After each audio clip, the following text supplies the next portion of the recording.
méchants. Il nous a cachés aux méchants. Remercie-le ce matin. Remercie-le ce matin. Donne-lui de remerciements.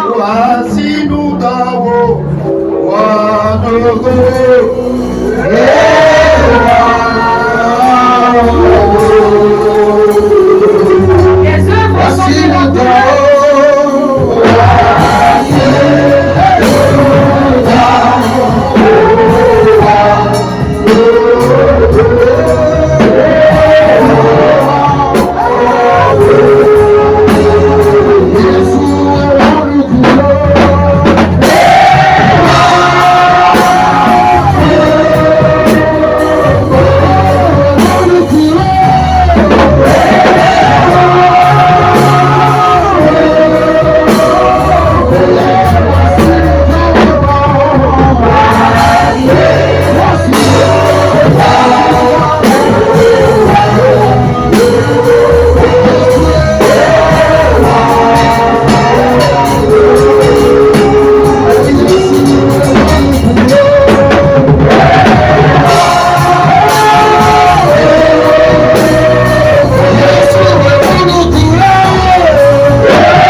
Avant de continuer avec les témoignages, nous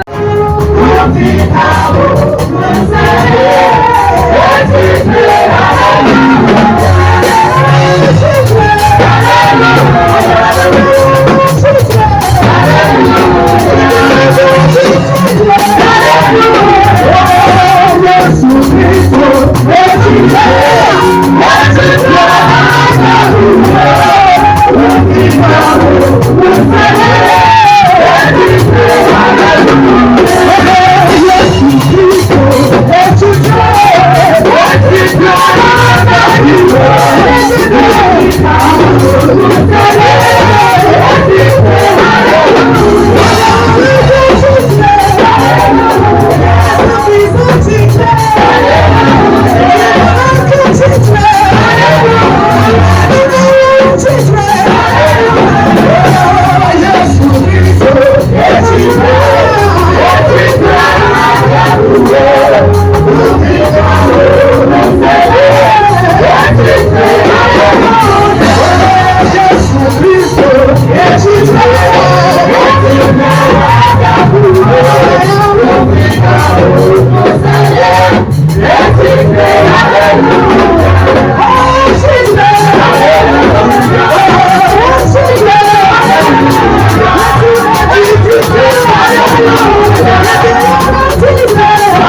et qui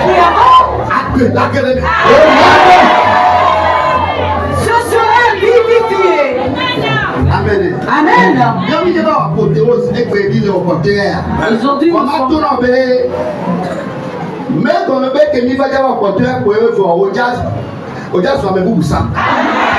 nous sommes là pour l'apothéose, mais ça ne va pas s'arrêter là. Tu seras une nouvelle personne.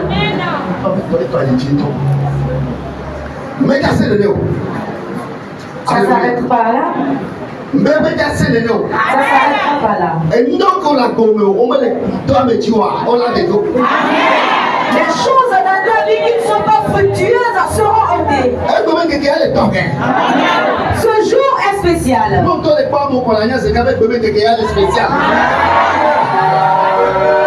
Si toi-même tu crois à la bonté des gens, tu sauras que ce jour est spécial.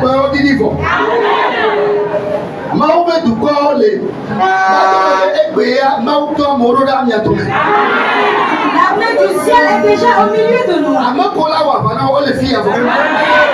combattants sont déjà là. Ceux qui t'accorderont la victoire sont là également. Ceux qui t'accorderont la bonne nouvelle sont déjà là également. Tu es béni.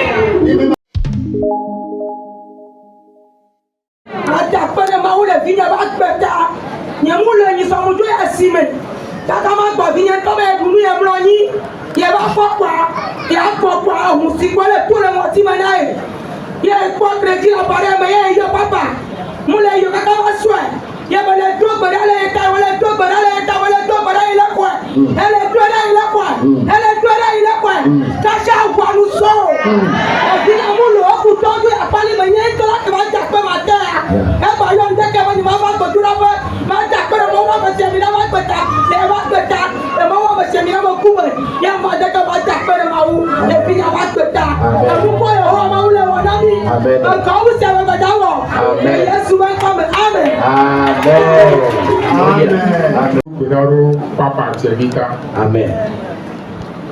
Oh, Popo Yehowa, pour nous blamina, Mia, Amero, Nerado, Perado, Popo Tchavitanami. Amen.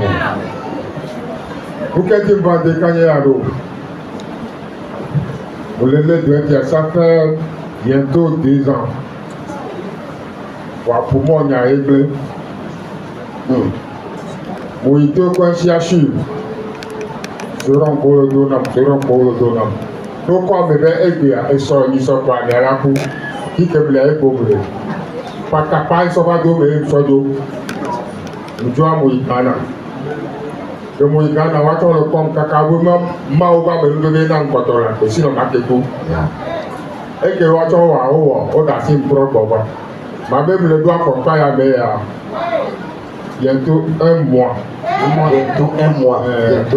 Bientôt un mois. Papa d'opéra d'Otanan. Il a 6 ans. Comme le mois. Soso de Menta pour pas me faire casser la vie. Ne vous participez pas.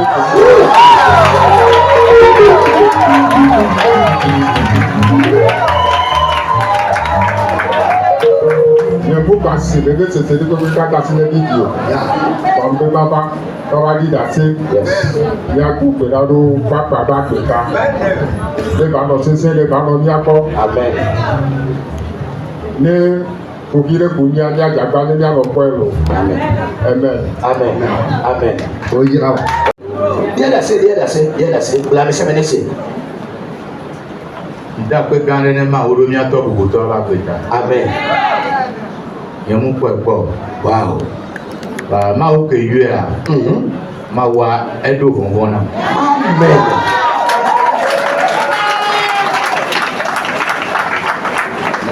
Ma ou que you are, ma wa echingona. Amen. Elle a bien une petite fille, il n'y avait que de la peine dans les filles. Wow. Nous n'avons pas soigné coco. Soignons toi naïvo, anwa. Amu, ajakla. Après mon appel, il m'a dit ba eve me be le zambe titi na gare ma mno na veyo ma klo be noa le joja na ba na ma 3 ans bon oh man na nya no veyi parce que ne ba ba toi faut ko et nous avons mis se déplacer les bien toi bien va me ya fido vers na fido bedura pour fido kaka bien bova ma plombe to bedura yi won me keke wa e vi mi be ti le gbe bi la si bova home oh yemi bova ya me aso o be no le mi dola bova home e ko be kon na nu po le me na direct be me bova ya be mi ba ya me bova surtout son ya o son ko to ento ben baba ya mo ne ba ya me be ba ela ble yo ben baba ya mo o présentement azon o wa be ke bi jo la ya me ba o wa be ne jo la ya me be ye ma de jo o so ta ne du nuku yo be ne gbe du nuku yo ko yo ana efofo be ne gbe du nuku yo ko ya na efofo enu na tukara o kaka ta pla ke bi ke mle tele ku me na mle tukara o kaka ni to ki ne yi ga de ja nte na wa et même les filles présentement qui t'aiment. Voilà, ma d'accord, l'état connaît ma orobia to bouté avec le tabe. Amen. Et même où que you est, et peut-être le considère un peu. Ça tu es ton point avec le bébé. Il y a ma voix. Considère les cas. Des cas, pardon. Des cas. Il y a quoi? Il y a navire, un verre de navire, navire. Mais le que moi les y a, il y a les bénouko. Ma collègue est bové. So that of Kukusube, what we can look by a creamy quality, Miss Olia, Uto de Vioa, what we are yakble, Donka, Maclo, Donka, Mapa, Darugo, the down, Pale Domela, Mano Yufuma. Donka, so some low and by Navi and Boy, they never won under la Menobe Botum, by Navi and Bossonia, so the Navi, and Navi and Bayo. You may be no suvi for full to Yamea. Munyao. Odo atiti kakala to ayin gba wa be ke ba to goku to ma u pa me a Jehovah nisi ba me a Jehovah sire ba me a ye ba me yo yo a oyi konji bola otone ye be bia ye tro yo a ma u ba me si amina ma u ba me yo yo a ma u ba missionnaire Ameji be to be atuka me ya de ga me a be ne ba oto ba de ga be bi o ba tuka be bi wa ye yue bobo la oto na ye be bi papa be ao wa be ba me si amina be ao bo ma oto ne o wa be ne to gbera be elai saria amega tro yo be ne dalo bodo jine de dia ne ba to gbera obe po ka se kebe so poto alodaro poto jine de dia poto amase de ka keye mo yemi o mo trucho wo poto atoma adase kebe dina npa tuchuba wa be ele ne la be ya fiom fono wa o swata ya na me be numero ne ma US de ka ma ba me si amina o yue elle ne mia pata abe ale mia amegando politifia elle ne mia pata elle ne du quoi pata il dia pata elle avait il pata il ma obenu o wa oto ya lo da bore ba o le ba pero di ya menti wa ko da me amegbeto ti ma obenu o ti ya tepea de mo yue kwa etona mzereka ba ta fla che apeno ya le trambe chance mado be amono na kamene suba wa ke mu yue la ale ho se ke mu so yue la e to na mzereka emi ato na me nyo be se ale ma kisi biwata sa shedeka e ato bera kuretina ya tepea ntowe zerika ma toma jebi wata na bi enbe obe ma trova be esile hobede gbogbo ni be yen ma so sia e ma be so sa jedika e mu so sa jedika do mo dipo nso be ya homo kendo ahome kwa mu yo amegan zerika be abe mbado ahome lo ebe abe ma yo so nya mi ata aloro esi adine mi ato gboda ya no ko ehun apo ehunwa oho na me be ehunwa katutu be ehunwa nubla ni papa na me be ehunwa Quand les tombes huan. Nous sommes dans le dossier agi. Y'a me bien. Dogbe na kumi. Et si on allait. Aso si on est sur un banon zam. Et non nuit. Et banon font comme prix. Chaque matin, est-ce que le godo ayi? Est-ce que le godo ayi? Abi ale Yesu Christ so le godo ayi. O fue, o ka o do unja kuku ne. O ke la ti so ganti. Est-ce que le godo ayi ne ba? Ya. Alléluia. Et chaque matin, Ni no yoy. la terre ma no yoy. Et ya no to gbera komi. Nya tepe ya. Chaque matin ne mu yoy quoi. Et toi nana. Et toi na gbera komi. Voilà que abri que bli bo apata be ape fu popo wa. Et toi ti.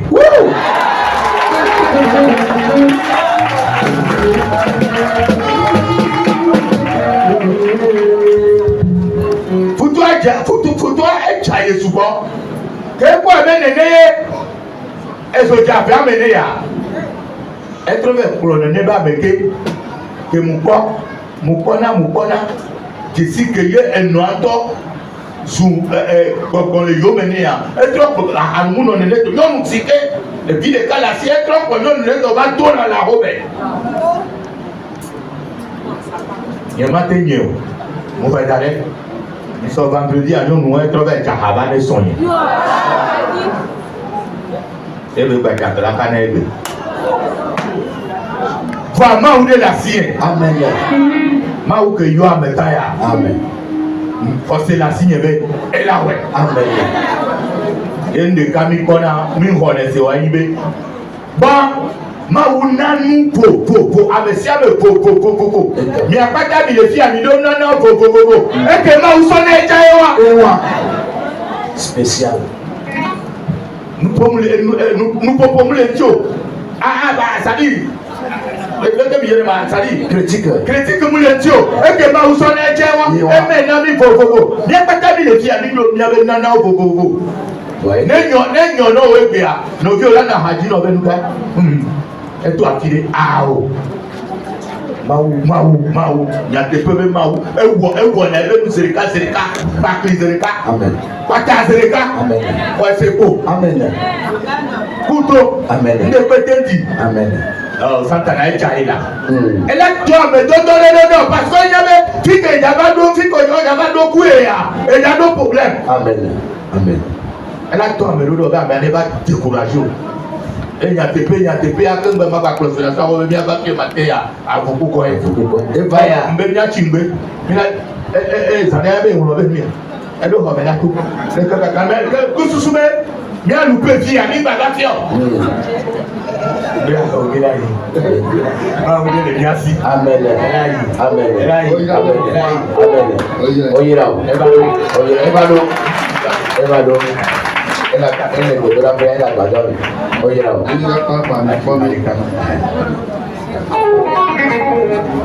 La vie de l'homme de Dieu, il nous dit qu'il a sa femme qui est souffrante depuis au moins 3 ans comme ça. La chose l'anime comme de trouble mental et il ne sait pas comment me l'expliquer exactement. Mais ça vient lorsque la femme est ivre.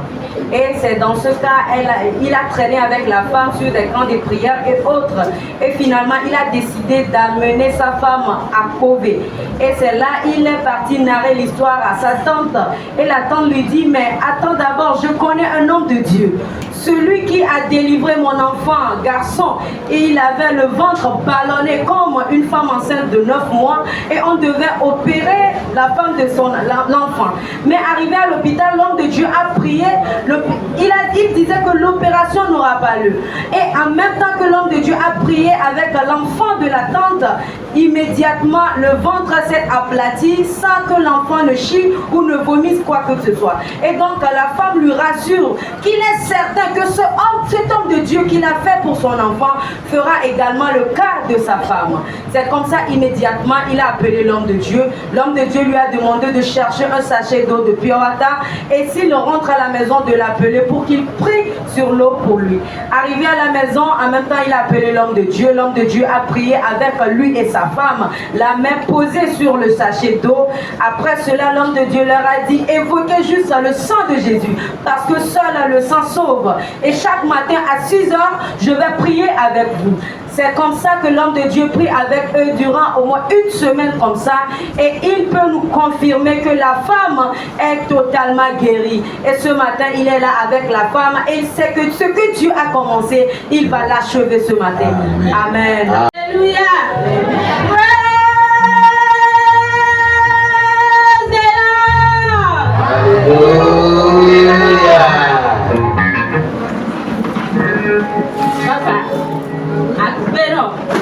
Moi, on est hiro. Moi, on est appelé petit nom. 100 ans sur ta vie encore. Cham le ba kwa ya mto ya wena mi le passer ya le gbenye o wa ma we la tu evire le ya me ba gbedora pe ya. OK, cham le ba gbedora pe ya o vire bon ba globe ke mu le ba fi ya no me pana mu ke bo ba kere pa ya ntu no vi yele fion fie cham le ba e ba ne cham ba le to pona papa ya ba globe depuis 2012 en cham pas cursus scolaire ni ti dole tu ya me kaka klo koi kaka mi be nya do de soro mi abo chami ya bobo chamu le febo no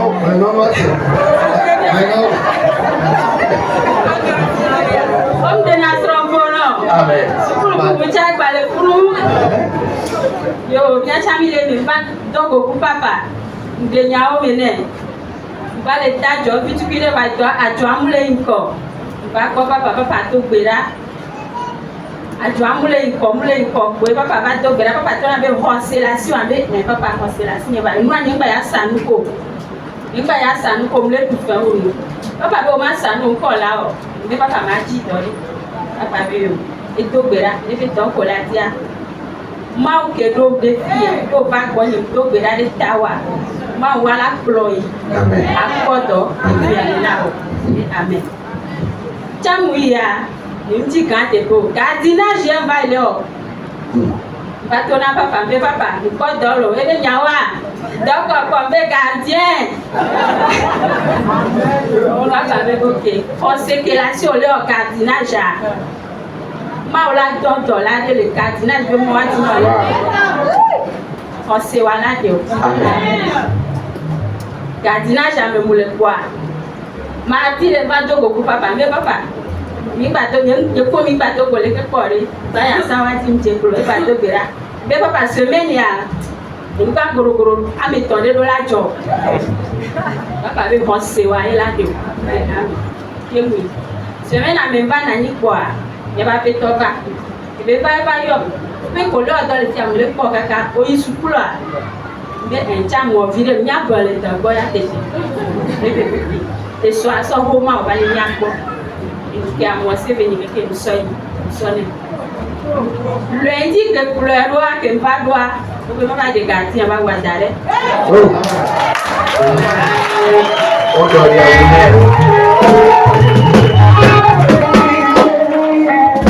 o ma be do gati ba wa dare o gbe alo ya sagbajo pe pa o gbajo gbe ma be mu de dare o be ma ya ko me so matin 6 heures ma ba en que matin va o desipire shemde na chamu we so na o e bo be ma jo en que baba o en ko be ma fa en que mi kwa e ko so ho ma na msinye o so biro be kle na wa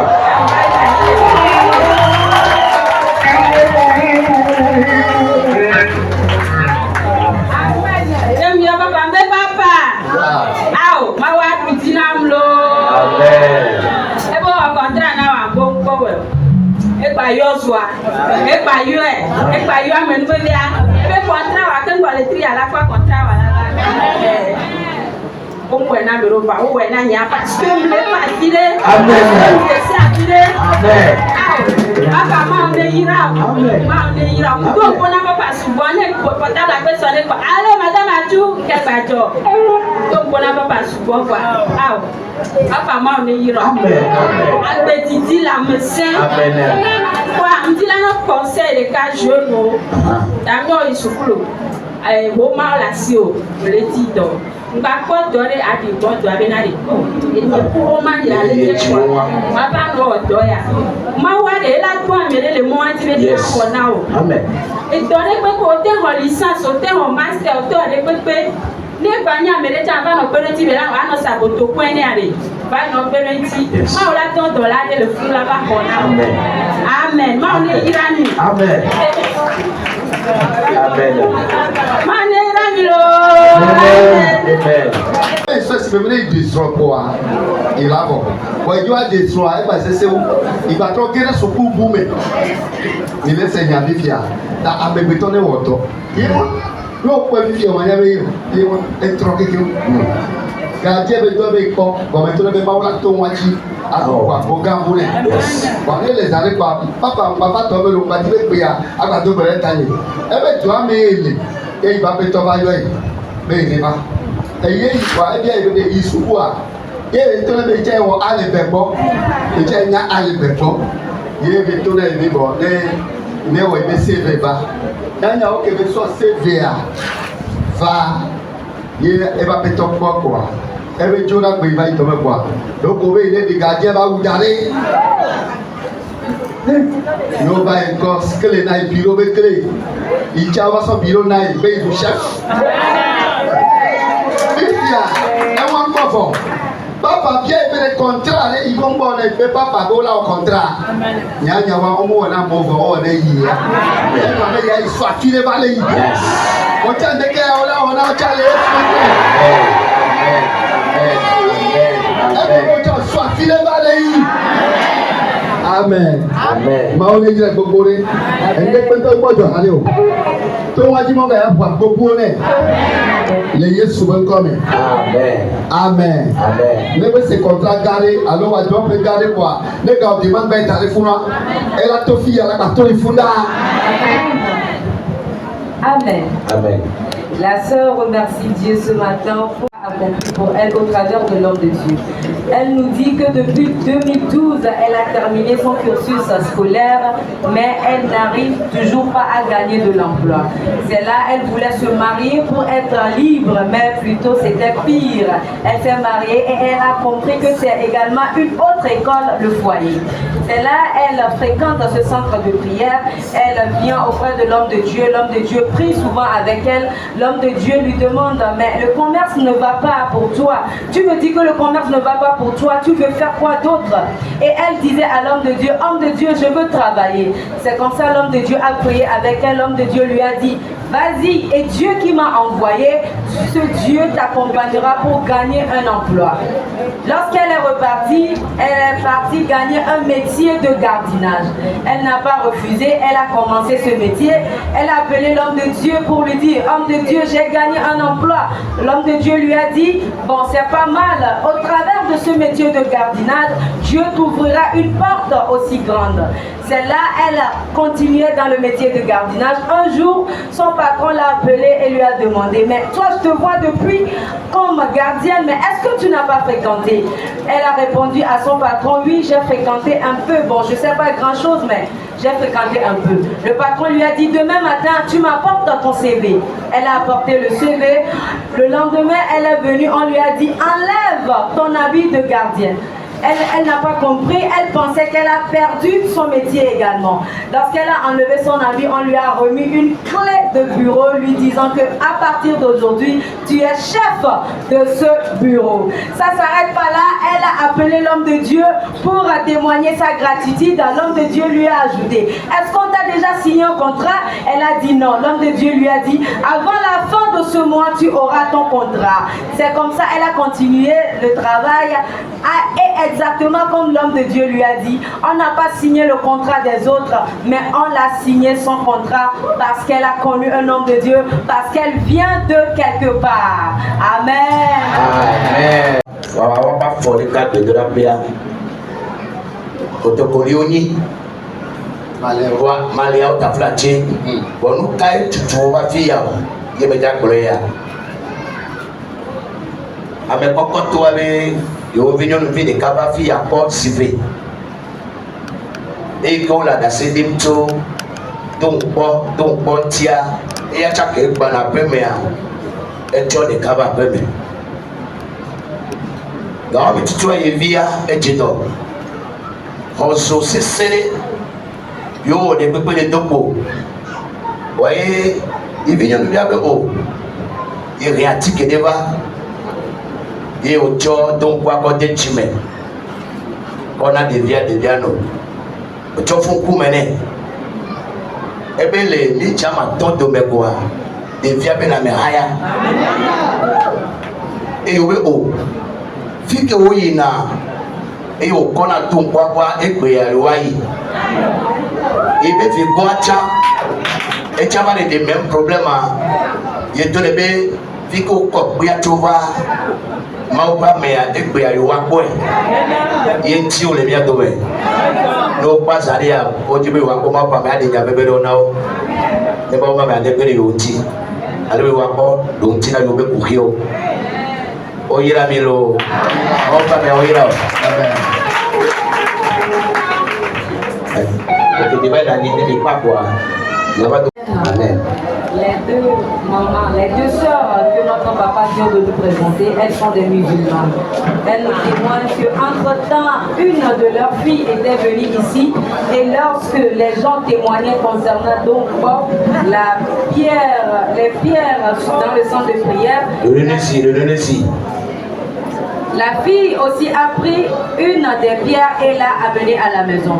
Arrivée à la maison, l'enfant qui était derrière l'une des mamans était vraiment malade. La fille a dit, mais j'ai apporté un médicament avec moi, on va l'essayer voir. Elle a trempé donc dans l'eau et on a donné l'eau à l'enfant a bu. Et immédiatement, l'enfant est guéri. C'est comme ça, les deux se sont dit, mais c'est tellement miraculeux. Mais elles vont venir pour être témoins, pour voir de leurs propres yeux si vraiment il y a quelque chose ici. Et au travers de ça, elles ont la foi que Dieu pourra faire beaucoup de choses dans leur vie. Amen.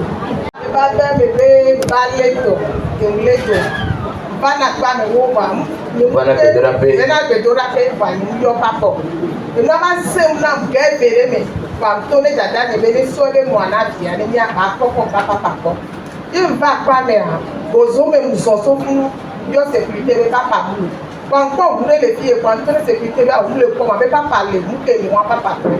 Et même papa moulo là, mais les questions et comment, même nous on dit là c'est ça. Mais papa il te dit mal joué. Bon et blé. Bon, et nous on a même pas zonga, si que papa t'en a te voir. Son bozo mais. Et va toi te l'offrir que papa le loin. Si que autant te loin. Si que papa le loin. On va pas te l'offrir. Ça te l'offrir nous on tourne, nous même on tourne, là on tourne par quoi pas. Et nous même on niveau, avec que nous on va m'avantager. Mama bo tu enye ke fo ko zo me abajo abajo kaka pam jo so kaka ibe ja ko le ja me o ja bi efo ahun bebe ko no pa mi na ko to be o le da no o mmejo ko na we o de ko be pa gbogbo mi le sumo e ko ma ko le jo e ko me nya to mi ko tele jo ra ma ti ko ji ko be na de wa de ke ba to wa ka oro ma to tele wa ko ji ko ji sa o be yato adisi re fire amen ko na no ji o be fo toto donc le combat immédiat 2021 il a estimé tous les lundis 2023 il a estimé 2022 il a estimé tous les lundis on va toto amen et ben quand il me demande là on a gagné le bid à celo et moi je qui a dit 3 semaines derrière ils sont pas moi si me badi da celo et ben quand les gens font me bailler là on badi da celo c'est pas le dino alléluia amen.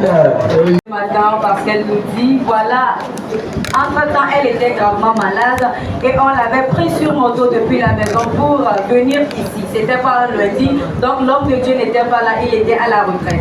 C'est là le gardien lui a dit oh dommage pour vous, l'homme de Dieu n'est pas là. Mais elle sentait une voix qui la disait viens t'arrêter là où l'homme de Dieu s'arrête le lundi pour prêcher. Et elle a suivi ce que la voix lui disait. Elle est venue s'arrêter ici. Elle a fait un tour, 2 tours, 3 tours comme ça. Elle qui marchait sur le genou avant de venir ici, elle a immédiatement remarqué qu'elle s'est redressée. Elle n'a pas compris. Elle a donc marché au retour jusqu'à arriver au portail. L'enfant qui l'a amené l'a posé la question. Mais tante, tu étais venue, tu étais vraiment malade avant d'arriver. Pourquoi tu es donc lucide comme cela? Ça ne s'arrête pas là. Elle est rentrée à la maison. Les gens de la maison ont confirmé que vraiment tu te fais voir guéri. On n'a rien compris. C'était une maladie de respiration qu'elle avait. Elle n'arrivait pas à bien respirer. Elle a fait des sauts pour tenter, voir si ça va revenir ou pas. Mais elle est sentie guérie totalement. Elle devait venir témoigner depuis, mais elle n'a pas fait. Elle nous dit que l'année 2021, elle allait au marché tous les lundis. Mais le résultat de fin d'année était vraiment différent. Le résultat de fin d'année, elle peut dire que c'est pas mal. L'année 2022, elle a raté les lundis du... Elle est venue plutôt ici tous les lundis, mais le résultat de l'année 2022 est vraiment plus fort que le résultat de l'année 2021. Et elle nous exhorte à nous accrocher sur ce centre de prière avec la foi. Amen. Amen. Amen. Je peux décider de toi et dit. Amen. Si tu dis même si elle est dans la cime à terre, elle va te Amen. Amen. Dieu m'a dit à peine à Mauro, il est à Quinta, quand il y a pas comme l'année, il est au laisser faire matin dans ma mobile à cette vidéo. À peine à Mauro, il y a Quinta, à peine à Mauro, à Nakatabe à Quinta. Amen. Bien envie de Kaweto, tu me mets à peine à Américain, sous pour le vie, et même au fait, nous qui est à Fodoro, maison de l'onction. Mais ça ne veut pas à mer. Mais tu vois, nous gagons les bacs bébés. Et puis, nous venons, et on va bébé ces années passées. Ce qu'on vient d'y voir, et tu es là, taper pour beaucoup. Tu es comme un gamin, tu dis, et tu es prêt à ce qu'il me fait. Ça va bien attaquer la maou. Amen. Amen. Quand tu avais maou, nous gagnons, nous tuons, nous trions, les bacs bébés. Les matins, on voit la loi, mais si amen. Allez, que vous dînez, et tu as pratiqué à me faire, va bien, et à toi attaquer la maou. Amen. Amen. Voix et a dit la seba inso lobe et pour procès noane kake voix et voix va laisser kaka et quoi va ordonner miebe mesi amina to pe la kuto le to wa be megbeya amo do to ba pa bobo be na nu ke we ya wo na mo ke ngo boye o ba gbe mutu no be nu ke be le subo nu ke be le subo ni be de apene be nu ke be le subo e be o ma o ko le subo ma o ke le subo to mi ato te be gbe dodoro me aye na be ye po ji du e po haya eye so se kala be ga pere so te be nu ke yo subo no yo be ma o ko bi abe yo ni be ta pene yo be ma wa e mateya e pratique ame ton va be ya to ba ta pena mania to be ma wa amene mo be na ne la e Constantine be na ne le so le poto be na e se danene ele e pro le poto be na e se danene ye che be na do ko le o le do ko e che a do e papa be le ke be la no na e cha roma e so do ko so do simi le don kwa be si le be toto le lu me pe ya ye ko ba le sende pe pe nko kwa be ko e be la me se kwa haya e be aso ti ko na mi ato che be ma wa le de ke ya lo papa ma o je ro gori. Amen. Donner des témoignages de 4 personnes. Les trois premières personnes ont acheté 2 chaises chacun pour remercier le Seigneur. Parmi ces 3 premières personnes, il y a un élève qui a eu son BPC l'année dernière, mais qui voulait coûte que coûte remercier le Seigneur. Les 2 autres, elles disent que Dieu a fait des merveilles dans leur vie et donc elles ont acheté 2 chaises chacun pour remercier le Seigneur. La 4e personne dit qu'elle sentait souvent quelque chose bouger dans son ventre comme un serpent et elle entendait le témoignage concernant donc les pierres dans le sang de prière. Elle a donc pris une pierre, elle aussi, elle a mis dans de l'eau qu'elle boit dans sa routine et elle peut témoigner aujourd'hui qu'elle ne sent plus rien bouger dans son ventre. Et donc que gloire et honneur soient à Dieu de Papa Sévi. Amen.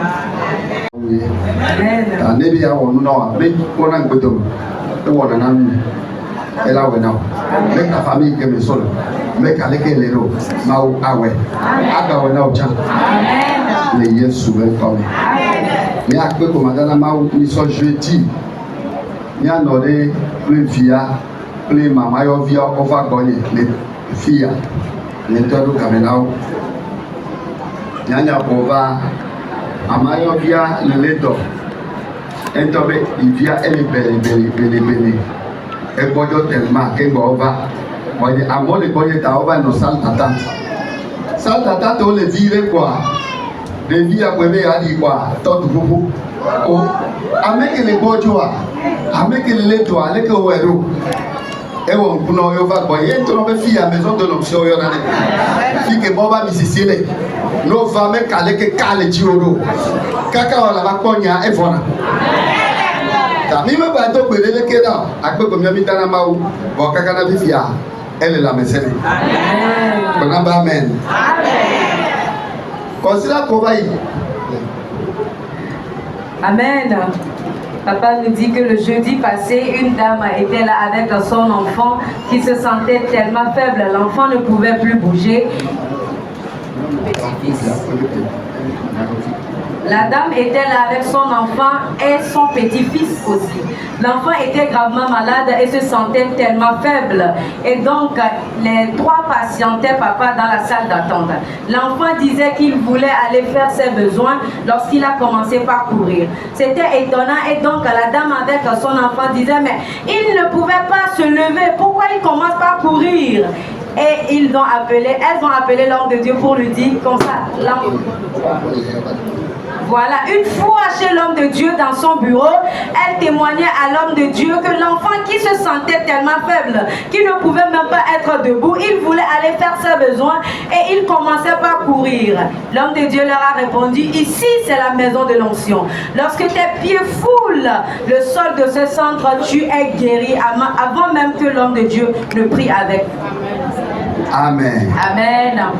Nya no de tayo ni sodo yo kakaba na garibia apa ko mi lo le fie ye ma to no be wo asebe eti kone ba ma to ba ba ma nu ko bore cho ma wa pa na be gbogbo ye atiganga do ko mro la muwa omu amero ko ba sile nya ba gbeme amero ko tra photo bia apasio. Amen. Depuis un moment nous évoluons dans un thème, disons le combat, et toi tu peux dire que mais tu es fatigué de ce thème, mais je te dis que le combat que Dieu fait au travers de ce thème, les gens qui meurent, les arbres, les grands arbres qui tombent, les méchants qui sont anéantis au travers de ce thème, c'est beaucoup. Et donc le combat continue toujours.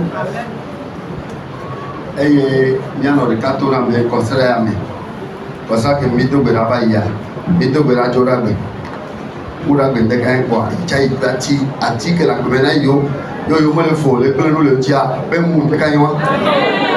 Une maman a témoigné l'autre fois que lorsqu'on a terminé la prière, si le lundi elle est repartie, mercredi en même temps, l'arbre qui les dérangeait dans la famille, l'arbre est tombé. Maman Boubouya Katona be ya jola goma zerka que mi be jo zerka quoi. Ya va do home ati que le don pona yo que le kwame yo que yo le fond le que yo wa do wa mesi abesina neto la wane ko le que panya be ya yi to me ble jour Vokaka ibe abadoa atiatia emu. Une autre maman témoigne également que lundi après la prière d'ici, l'arbre qui dérange tout le monde dans le quartier est tombé immédiatement. Nous n'allons pas beaucoup parler, Dieu est à l'œuvre. Il fait beaucoup d'œuvres.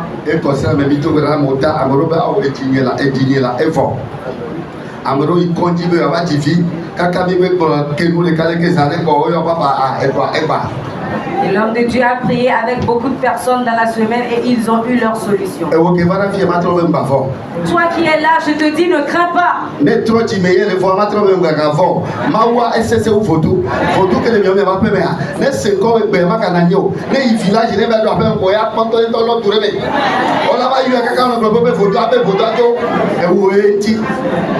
Amen. Si tu étais dans l'idolâtrie et maintenant tu es converti et tu as peur, je te rassure que Dieu est plus redoutable que les idoles. Je remercie Dieu en abondance pour votre vie, pour les témoignages également. Dieu fait beaucoup de choses et ce matin il le fera davantage. Amen. Toi qui es parmi les gens ce matin, je te dis que tu as fait un bon choix. Et cette puissance de résurrection va œuvrer dans votre vie. Amen. Si ce mois ne sera pas fructueux pour d'autres, d'autres, ce sera fructueux pour toi. Mais maintenant, il y a un coup là sur la pénami. Pour d'autres, la mort sera la vie pour vous. Elle a volé, il y avait la main. Les maladies auront leur fin dans vos corps. Les yeux souvent comme. Au nom de Jésus. Nous sommes maman de yon, nous avons les gloires. Eh bien, ah, mon bamé. Nos vignes les bons, les filles là. Adomé, les wakakaka, ils continuent, ils vont être à mon époque encore. Mbene so asido pour toi ji mi to gbe na zare mu yo ebe forai o church kai o ina ebe awo nya nyi mu ina church o musulman ye mu ni hallelujah Amen. me to lo bo egbe ne jagba ne ba fi ego ebe fi ya gbe do la pe ye gbe do la pe ya ele laika me sa be la teva church ye ni agbo be ko mu je munye protestant to wa ye munye pentecost to wa fi ye ya gbe do la pe fa na ba to gbe la ko na jo. Amen. Une maman m'a appelé l'autre fois me disant qu'elle a sa petite soeur qui avait un mal de ventre intense. Et l'homme de Dieu a prié avec cette dernière. Immédiatement, le mal de ventre a cessé. L'homme de Dieu posait la question à la femme, tu fréquentes quelle église? Elle répondait non, qu'elle est musulmane. Et l'homme de Dieu lui a dit, lundi, viens prier ici parce que c'est un centre de prière laïque. Amen. Amen.